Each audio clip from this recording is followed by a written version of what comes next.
बजाओ नहीं बजाओ एक बराबर है। ऐसा क्यों? अहंकार।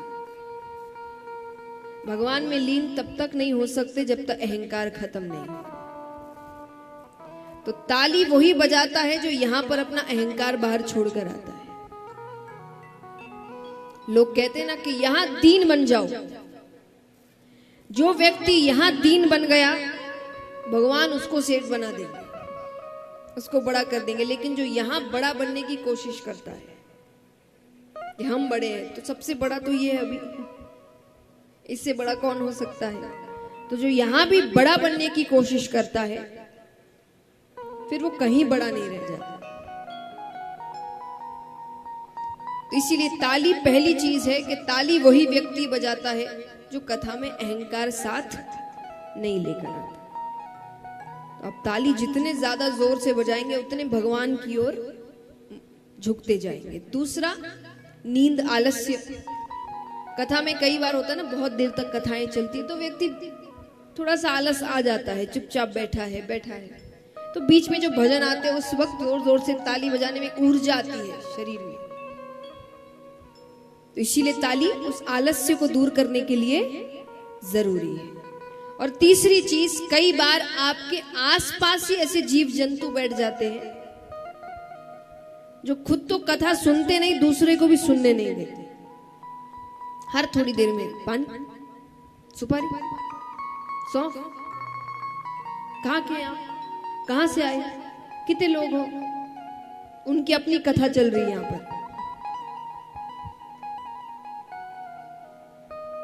तो वो कब होता है? जब हम खाली बैठते हैं, हम इधर उधर देख रहे हैं, उसको देख रहे हैं, इससे देख रहे हैं, उससे आंख मिला रहे, तो 10 बात करता है। जब आप भगवान में लीन है, ताली बजा रहे हैं, झूम रहे हैं, तो उसको लगता है इसको नहीं परेशान करते, कोई और ढूंढते। तो ताली हर जगह से आपको भगवान के करीब लेकर जाता है। यहां भी यही हुआ कि महादेव जी ताली बजाते तो जितने जीव जंतु थे वो सब छोड़कर चले गए, जिनका कथा से कोई लेना देना नहीं है, सब चले गए। फिर भगवान दूसरी ताली बजाते हैं। तो महादेव जी का जो त्रिशूल है वो कैलाश पर्वत की 3 बार परिक्रमा करता है कि कोई छिपकर तो नहीं बैठा। तीसरी ताली बजाते हैं, सुगंधित हवाएं बहने लगती है, भक्ति में वातावरण हो जाता है। अब महादेव जी ने कथा आरंभ करी। अच्छा, जिस पेड़ के नीचे बैठकर वो कथा सुना रहे हैं, उस पेड़ पर एक सूवे का अंडा पड़ा है। सूवा यानी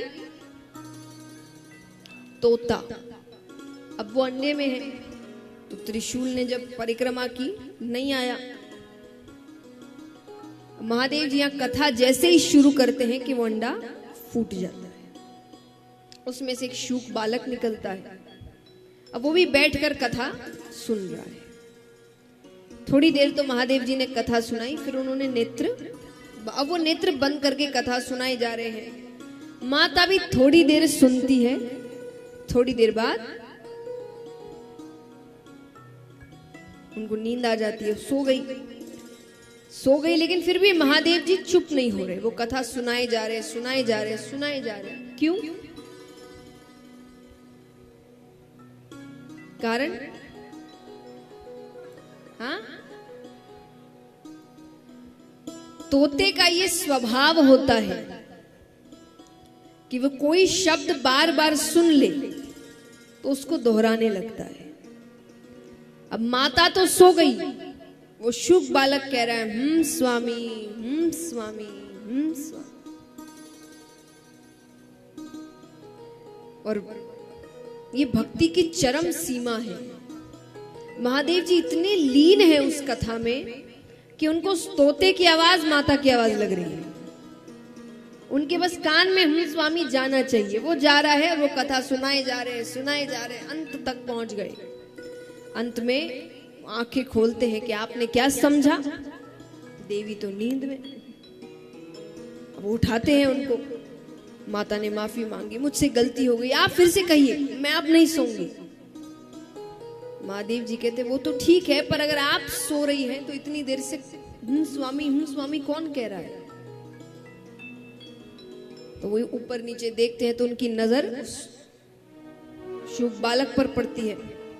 अब महादेव जी को लग रहा है कि उसने चोरी से की, मायावी है कोई, तो वो बच गया कैसे तैसे त्रिशूल के परिक्रमा से, लेकिन ये छुपकर सुन रहा, इसने चोरी करी कथा की। अब वो बालक आगे आगे और त्रिशूल लेकर महादेव जी पीछे पीछे। अब वो हर जगह घूम रहा है, सबसे मदद मांग रहा है, पर कौन महादेव जी से बैर लेवे।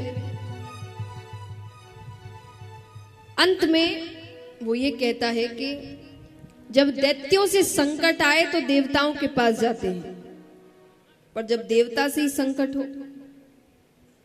तब ब्राह्मण देवता के पास आते हैं। ब्राह्मण देवता और ब्राह्मण ये दो अलग चीज है। सिर्फ ब्राह्मण कुल में जन्म लेने से हम ब्राह्मण देवता नहीं बन जाते, वैसे कर्म करने पड़ते हैं। तो ब्राह्मण देवता अलग चीज होती है। तो वो ब्राह्मण देवता जब उनके मन में नाम आया तो वो किसके घर आए पृथ्वी पर? वेदव्यास जी महाराज के।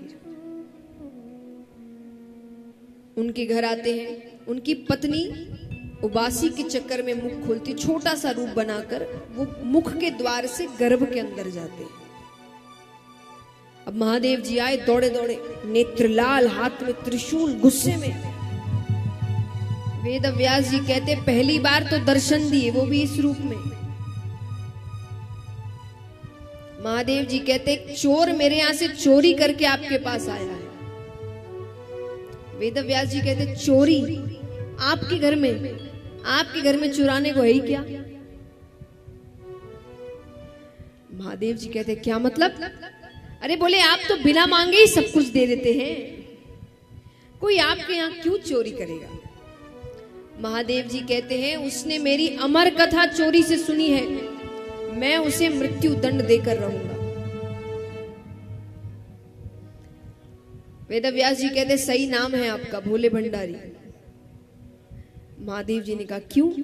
बोले क्योंकि अगर उसने अमर कथा सुन ली, अगर उसने अमर कथा सुन ली तो वो तो अमर हो गया, आप उसे मार ही नहीं सकते। और मान लीजिए आप महाकाल है, सर्वशक्तिमान है, आप उसे मार दे तो आपकी अमर कथा झूठी हो गई। इससे क्या सीख मिलती है कि गुस्से में सोचने समझने की शक्ति चली जाती है। महादेव जी नहीं समझ पाए वो क्या कर रहे हैं। सोचिए हम और आप तो क्या क्या कर बैठे।